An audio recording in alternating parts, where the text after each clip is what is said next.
So I just wanted to answer your question. If you're new to tapping, it makes sense that you're asking these questions. So basically, we don't tap to crave healthy food. What we do is we tap to not crave unhealthy food, and then what happens naturally is that you naturally will start craving healthier food. So we always focus on what the problem is.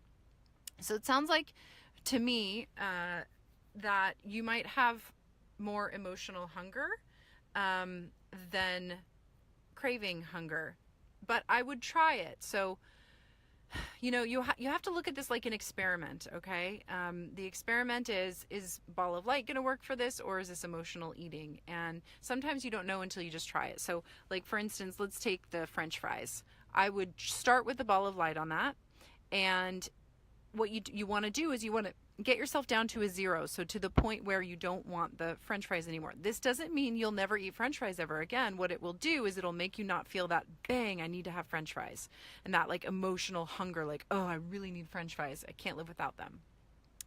So if that doesn't work, and when you're stressed out you start looking for French fries again, then try to push the food away. And that's actually in the bonus section. You don't have to wait. That's in module 3 or 4.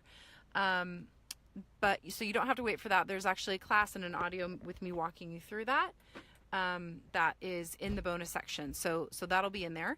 So basically what happens is it doesn't make you never want to eat those foods again, but what it will do is it'll make you be able to be around those foods, just have a little bit without going overboard. So what you eat is you eat what you want to eat, focusing on healthier foods, but without overdoing it. And when you notice you're overdoing it on a certain food, use one of the tapping processes.